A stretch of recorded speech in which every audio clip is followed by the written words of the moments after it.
Bismillahirrahmanirrahim. Alhamdulillah.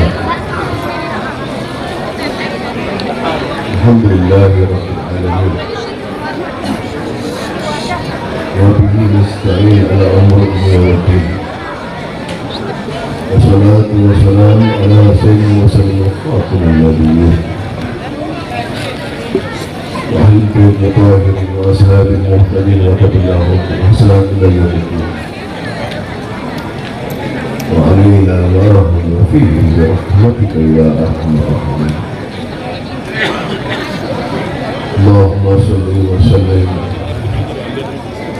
على سيدنا محمد صاحب التاج والمعراج والبراق والعالم ودافع البلاء والوباء والمراد والألم جسمه طاهرا مطهرا معظما منورا واسمه مكتوب مرفوع موضوع على الله والقلم شمس الضحى بدر الدجى نور الهدى مصباح ظلمات القاصر خير القومين وسط الثقلين محبوب في المشرق والمغرب فيا أيها المستغفرون لنور جماله صلوا عليه وسلموا تسليما. اللهم صل وسلم وبارك عليه وعلى آله. Assalamualaikum warahmatullahi wabarakatuh. Waalaikumsalam warahmatullahi wabarakatuh.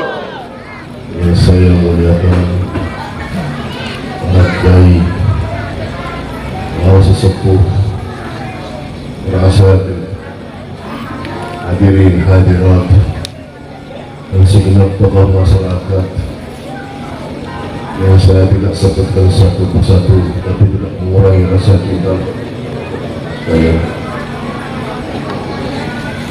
Alhamdulillah, syukurillah, kita bergembira dengan lahirnya seorang manusia yang terbaik, manusia yang agung diagungkan oleh yang maha agung Allah subhanahu wa ta'ala ilaha. Manusia yang menyelamatkan kita di yaumul qiyamah nanti.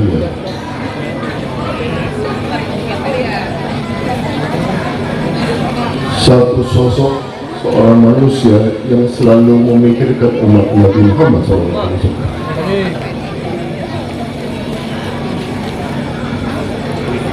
Saya teringat satu hadis dalam kitab Sahih Bukhari. Itu ada dua malaikat diutus oleh Allah Subhanahu wa ta'ala. Satu malaikat membawa kabar baik tentang umat Nabi Muhammad SAW. Satu malaikat membawa kabar buruk untuk umat Nabi Muhammad SAW. Itu dua malaikat diutus oleh Allah Ta'ala selalu membawa kabar berita untuk Nabi kita Muhammad SAW. Walaupun beliau sudah wafat, tapi beliau melihat kita semua. Apa yang kita perbuat, beliau melihat. Dalam kitab Sahih Bukhari diceritakan itu dalam hadis, malaikat yang membawa kabar berita, kabar gembira kepada Nabi kita Muhammad SAW datang kepada Rasulullah SAW. Ya Rasulullah, ya Habibullah, umatmu yang bernama Fulan ibn Fulan telah melaksanakan yang diperintahkan oleh Allah Subhanahu wa ta'ala. Kabar gembira Nabi Muhammad SAW. Naik malaikat membawa kabar gembira tadi. turun sini berganti malaikat membawa kabar berita tentang keburukan umat Nabi Muhammad SAW. Ya Rasulullah, ya Habibullah, umatmu yang mengenal Quran telah berbuat muharramat, telah berbuat ingkar kepada Allah Subhanahu wa Ta'ala, menangis dari Muhammad SAW.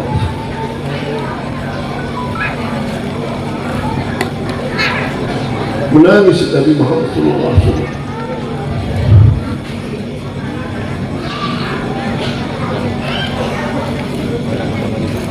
Menangis dari Muhammad SAW. Nabi tidak rela kalau umat ini telah berbuat ingkar kepada Allah. Nabi kita Muhammad SAW ingin kita semua umat Nabi Muhammad SAW masuk di dalam surga Allah Subhanahu wa Ta'ala bersama beliau. Sampai begitu kan Nabi Muhammad SAW memberikan kita semua. Sampai begitu kan Nabi SAW sampai di akhir umurnya Nabi SAW terakhir hembusan nafas Nabi SAW memanggil kita ummati. Sudahkah kita mengoreksi diri satu sama lain? Sudahkah kita terlintas di benak kita bahwa saat ini lahirnya seorang manusia yang terbaik, seorang yang kita cintai, wahiran wa batinan. Kita membinakan Nabi Muhammad SAW hadir di majlis yang baik, majlis di situ mengkaji ilmu syariat Nabi Muhammad SAW. Sudahkah kita memikirkan Nabi Muhammad SAW walaupun sedikit? Ya Allah, Nabi Allah, kita semua ini lalai. Tidak ada terbesit di benak kita nama Nabi Muhammad SAW.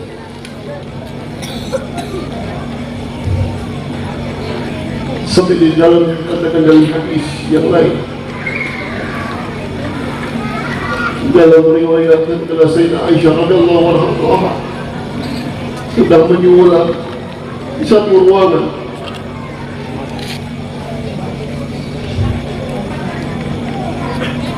Kalau di satu ruangan sedang menyulam Sayyidina Aisyah radhiyallahu anha di malam hari, lampunya padam, jatuh jarumnya di lantai, tidak terlihat di mana jarum itu tadi jatuh di lantai. Setelah Rasulullah SAW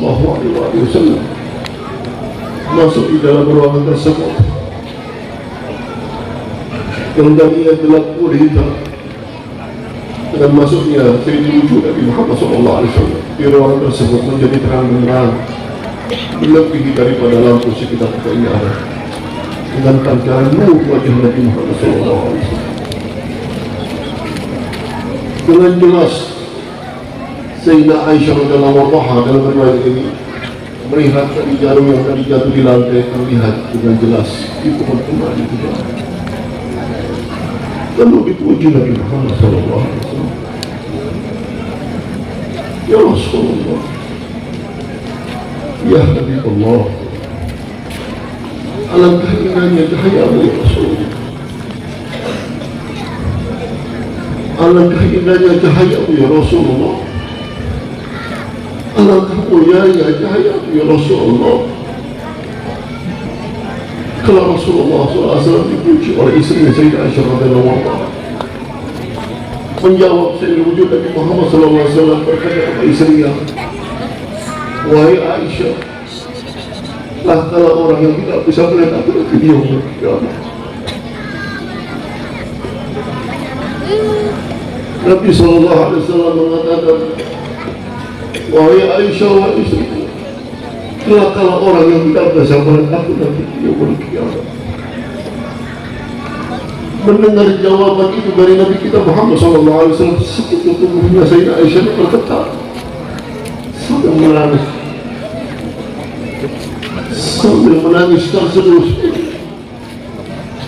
berkata kepada Nabi Muhammad SAW, ya Rasulullah, ya Habibullah, siapa yang kau maksud ya Rasulullah? Aku tidak bisa meletak kau nanti di jauh mereka.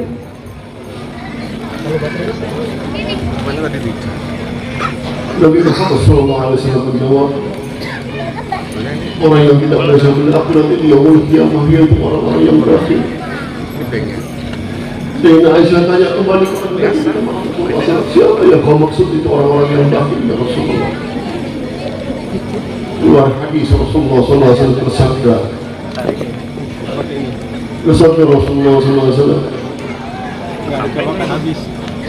apabila disebut namaku di satu majlis, di satu perkumpulan, yang mana orang tidak, yang mana orang mendengar tidak bersalawat kepadaku, itulah orang yang berakhir. Orang yang tidak bisa melihat Nabi Muhammad SAW dia mengatakan, al-baqilu man dzukirtu indahu falam yusalli alaihi Allahumma shalli wa sallim ala Itu bukan Kang Abi. Persepsi yang biasa. Apa ini Pak? Yang perjuangan Nabi Muhammad SAW. Gak nyampe. Dulu saya mendengar satu riwayat yang dibawa oleh saya guru Sayyidul Walid Al-Habib Umar bin Muhammad bin Salim bin Habib tatkala menyampaikan orang-orang yang mendengar menangis di dalam majlis.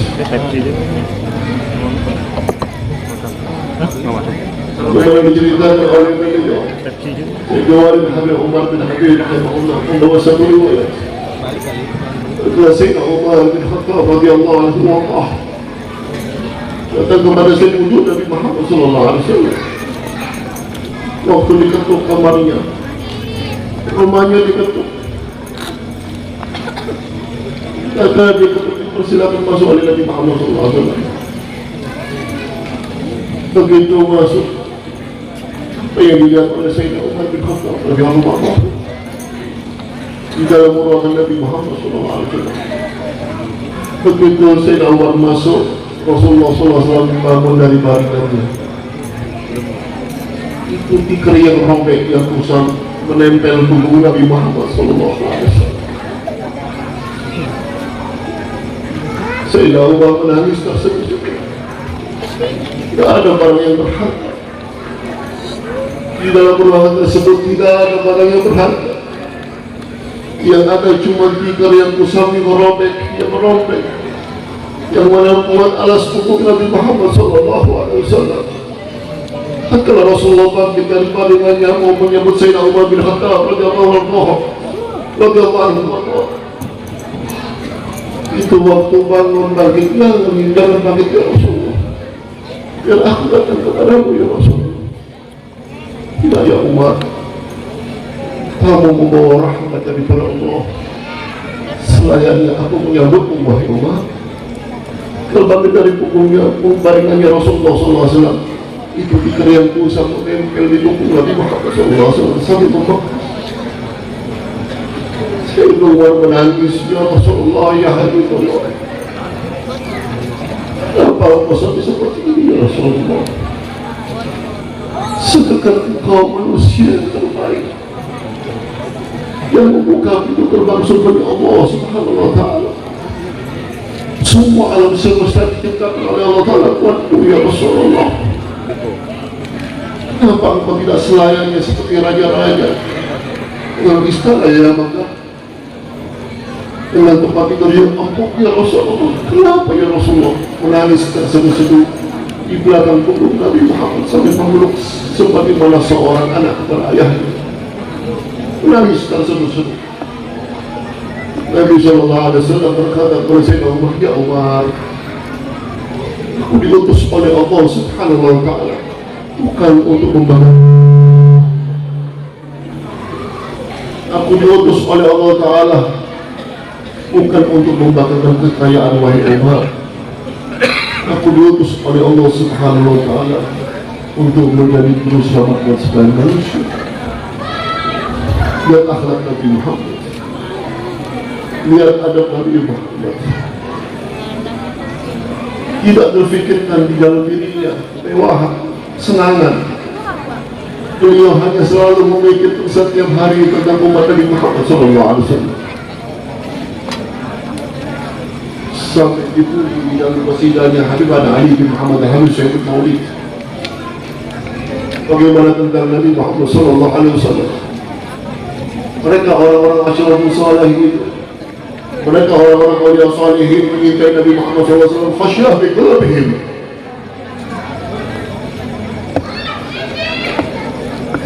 Rindu hatinya kepada Nabi Muhammad SAW sampai menangis terseru-seru ingin berjumpa Nabi Muhammad SAW. Sampai dipuji di dalam qasidahnya Habibana Ali bin Muhammad Habib Syekh Maulid. Kalau seandainya terangnya bulan purnama, terangnya bulan purnama, kalau disandarkan nur Nabi Muhammad SAW di samping bulan purnama, itu bulan purnama menjadi gelap yang terpanjang nur wajah Nabi Muhammad SAW. Di dalam qasidah yang lain dikatakan dipujilah, kalau seandainya ini alam semesta dimatikan oleh Allah Ta'ala, tidak ada cahaya sedikit, maka diambil percikan cahaya Nabi Muhammad SAW ditaruh di muka bumi, maka menjadi terang benderang di dalam semesta. Ya Nabi Muhammad SAW.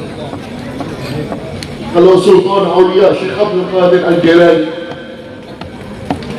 keramat yang begitu hebat, wibawanya sangat agung. Apabila beliau naik di atas mimbar mau menyampaikan nasihat, itu di antara murid-muridnya kalau lihat wajah beliau tak kuat mati. Itu Sultan Aulia Syekh Abdul Qadir Al-Jalani. Bagaimana Nabi Muhammad SAW? Wallahi demi Allah, kalau diutusin Nabi Muhammad SAW tidak diiringi dengan rahmatnya Allah Subhanahu Wa Taala, tidak ada yang mampu ini melihat Nabi Muhammad SAW. Luar biasa. Kita beruntung ya ayuhal ikhwan, kita punya Nabi Muhammad SAW. Beruntung kita ini diberikan oleh Allah Subhanahu Wa Taala Nabi Muhammad SAW di antara kita. Sampai dikatakan oleh orang as-salafun saleh, orang-orang sufiyin, mengatakan kalau seandainya kami semua dimasukkan di dalam surga Allah Subhanahu Wa Taala, tetapi di dalam surga tidak ada kekasih kami Nabi Muhammad SAW, wallahi demi Allah, kami memohon kepada Allah Ta'ala, kami sepakat tidak mau masuk surga Allah Subhanahu Wa Taala, karena di dalam surga tidak ada kekasih kami Nabi Muhammad SAW. Mereka tidak tergiur dengan keindahan surga. Orang-orang as-salafus saleh mereka tidak tergiur dengan keindahan surga. Berapa banyak manusia mengharapkan surga Allah yang begitu indah,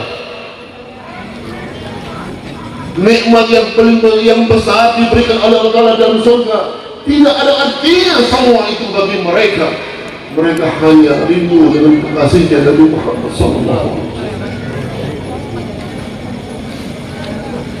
Makanya orang-orang as-salafus saleh sekarang ini bertepatan dengan 12 Rabiul Awal, hari raya buat umat Islam. Hari raya buat umat Islam gembira dengan lahirnya Nabi Muhammad SAW. Siapa orang-orang yang mendapat syafaat? Siapa orang-orang yang mendapat syafaat? Orang-orang yang cinta kepada Nabi Muhammad SAW. Orang yang mau ikut dengan Nabi Muhammad SAW. Sampai ada riwayat hadis Rasulullah SAW. Di dalam hadis riwayat itu saya baca kita, anak kecil itu tidak boleh dimarahi. Anak itu tidak boleh dimarahi, anak kecil tidak boleh dimarahi. 4 bulan pertama dia bersaksi kepada Allah Subhanahu Wa Taala. Setelah 4 bulan pertama, 4 bulan yang kedua itu hanya bersalawat kepada Nabi Muhammad SAW. Dan 4 bulan yang terakhir, genap 1 tahun, yang mana anak tersebut mendoakan kedua orang tuanya. Ini di dalam hadis Rasulullah SAW.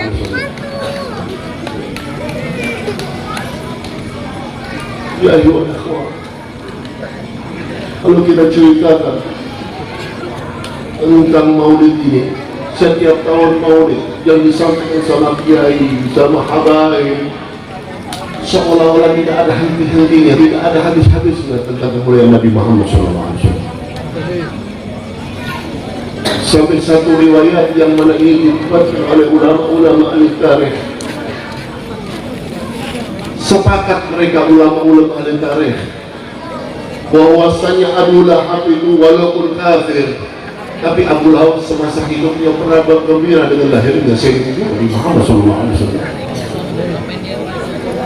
Diceritakan dalam riwayat, kalau Abu Lahab duduk sama tokoh-tokoh Quraisy, datang budanya Abu Lahab, datang berlari kepada Abu Lahab, ya Abadah,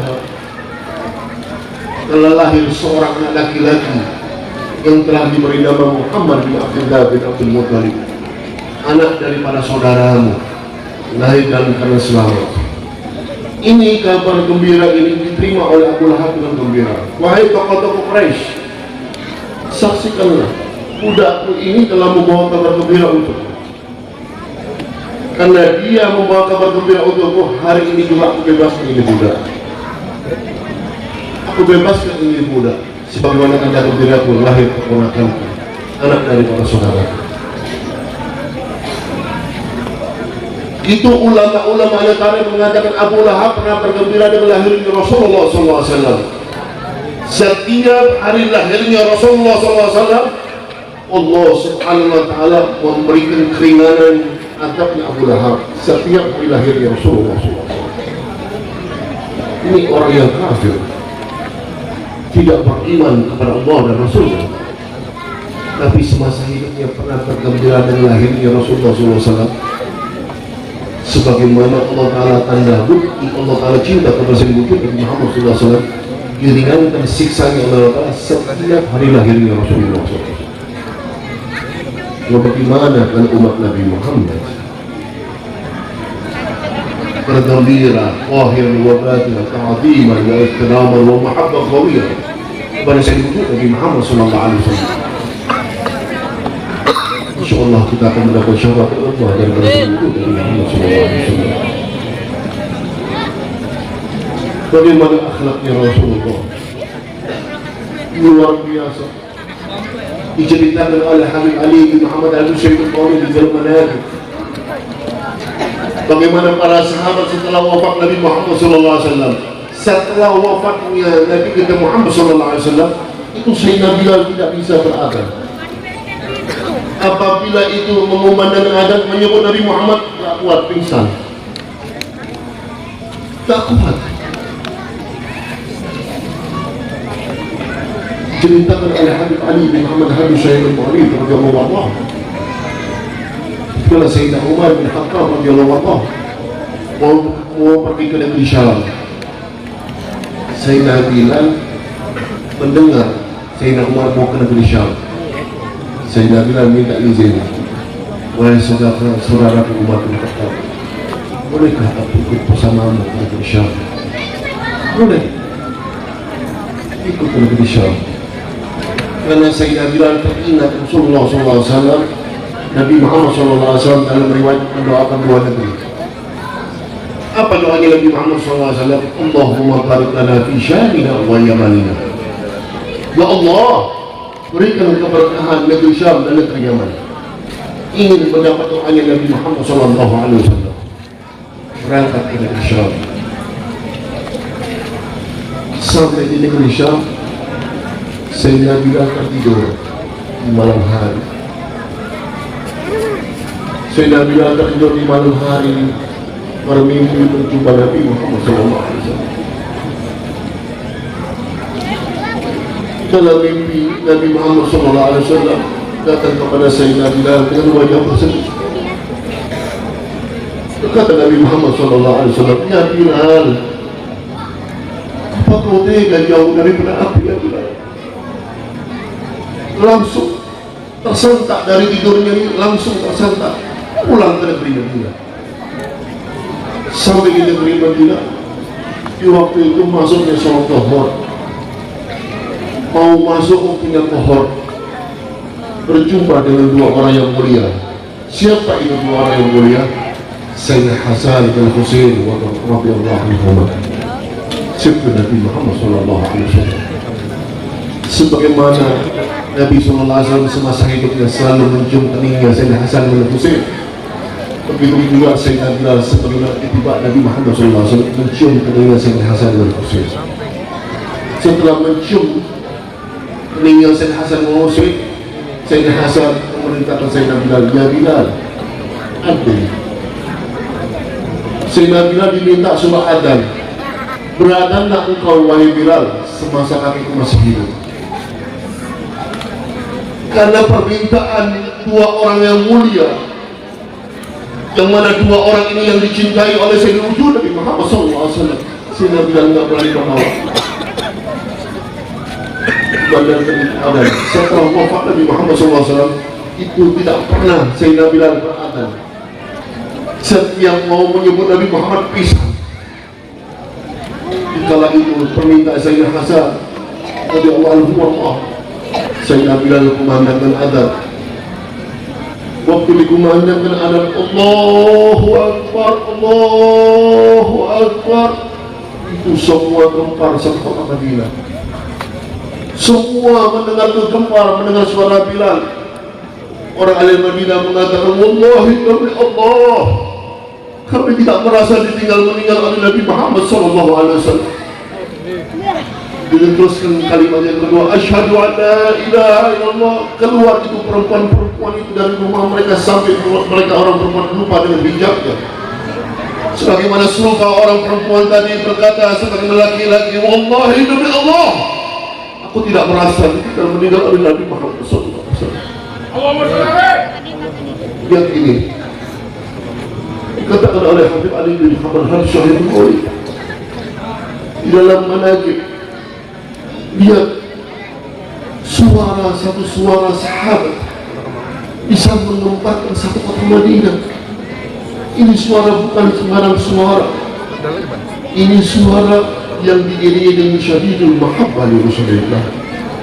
Karena kuatnya kecintaan kepada Sayyidina Wujud Nabi Muhammad sallallahu alaihi wasallam. Khalisan wa mukhlisan, ikhlas wajhillah, menyintai Nabi Muhammad SAW sampai suara tersebut bisa menggetarkan, menggemparkan hidup kota Madinah. Ada diiringi dengan cinta yang kuat kepada Sayyidina Nabi Muhammad SAW. Ya para sahabat Nabi SAW, setelah wafat mereka merasa kehilangan, tapi mereka berusaha meneruskan perjuangan Nabi Muhammad SAW dengan ajarannya, dengan nasihat-nasihatnya. Mereka mengikuti semua sampai dikatakan itu dalam makalahnya Al-Imam Al-Haddad radhiyallahu anhu, "Qada man ala qada bil bil uzai." Selangkah demi selangkah aku mengikuti jejak Nabi Muhammad SAW. Mereka ulama-ulama salafus saleh tidak asal melangkah. Mereka ini semua berjalan sesuai dengan apa yang digariskan oleh Nabi Muhammad SAW. Kita ikuti ajaran mereka. Jangan kita ngikutin orang-orang yang tidak tahu asal usulnya, sanadnya di mana, gurunya siapa, keluarganya siapa. Kita nggak mau itu. Kita ikuti ini yang sudah digariskan oleh Nabi Muhammad SAW. Akidah ahli sunnah wal jamaah.